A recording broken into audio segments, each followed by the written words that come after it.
Magandang araw sa lahat. Ngayon ating tatalakayin ang petisyon para sa isang writ of habeas corpus na isinampa para kay dating Pangulong Rodrigo Duterte. Ayon sa petisyon, siya raw ay ilegal na ikinulong at isinuko sa isang dayuhang institusyon, di umano'y ang ICC. Ngunit, may batayan ba ito sa batas? May tsansa bang magtagumpay ang petisyon na ito? Ating susuriin ang mga legal na batayan, mga presidenteng kaso, at mga posibleng kahinatnan nito. Bago natin suriin ang petisyon, unawain muna natin kung ano ang habeas corpus. Ito ay isang mahalagang legal na remedyo na naglalayong protektahan ang isang tao laban sa iligal na pagkakapiit. Ibig sabihin, kailangan patunayan ng mga otoridad kung bakit nila ikinulong ang isang tao. Sa Pilipinas, ito ay ginagarantayahan sa Artikulo 3, Section 15 ng 1987 Constitution.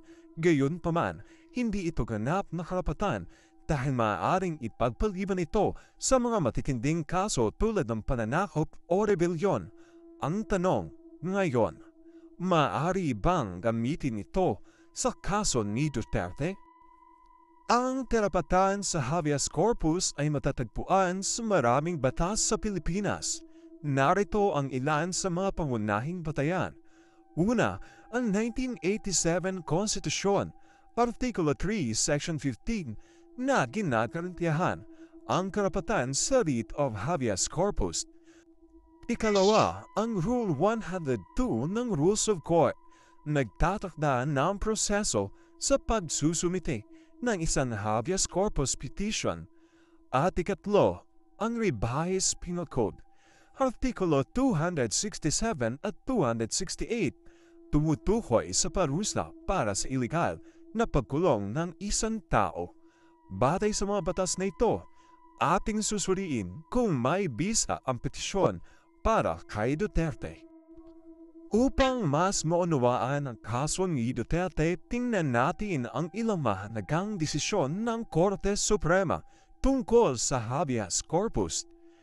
Sa kasong Villavicencio vs. Lucban noong 1919, pinanigan ng Korte Suprema na hindi maaaring basta na lang ilipat o ikulong ang isang tao nang walang legal na basihan.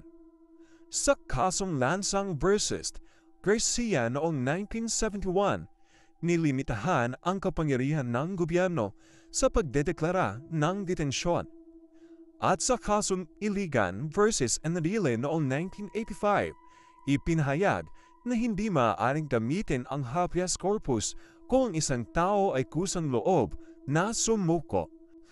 At sa kaso ni Gonzales noong 2002, sinabi ng Korte Suprema na wala itong jurisdiksyon kung ang isang tao ay nasa kustodiya na ng isang dayuhang institusyon.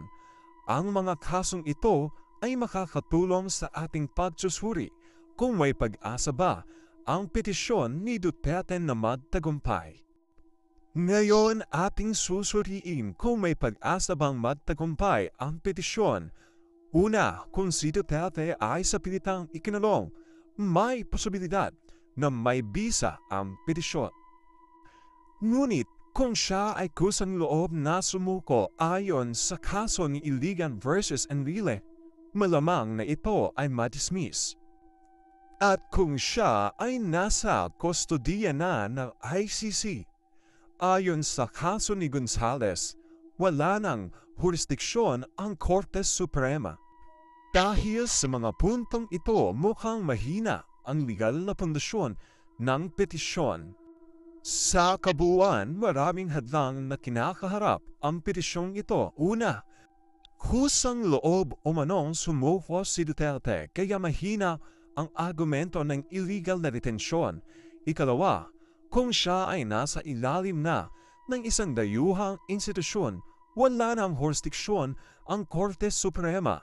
Ikatlo, maraming katulad na petisyon ang nadidismiss sa nakaraan dahil sa kakulangan ng legal na batayan. Dahil sa mga ito, marami ang posibilidad na madismiss ang petisyon.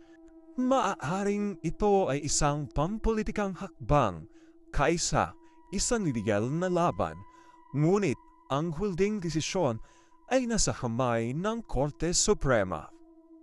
Dito nagtatapos ang ating talakayan tungkol sa petisyong ito. Sana ay nakatulong ito sa inyong pag-unawa sa kahalagahan ng habeas corpus at kung paano ito maaaring gamitin. Ano sa tingin nyo?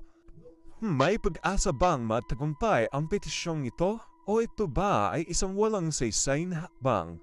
Bukas ako sa inyong mga tanong at diskusyon. Maraming salamat mga law companion at huwag kalimutang i-like o mag-comment sa baba para sa inyong mga katanungan.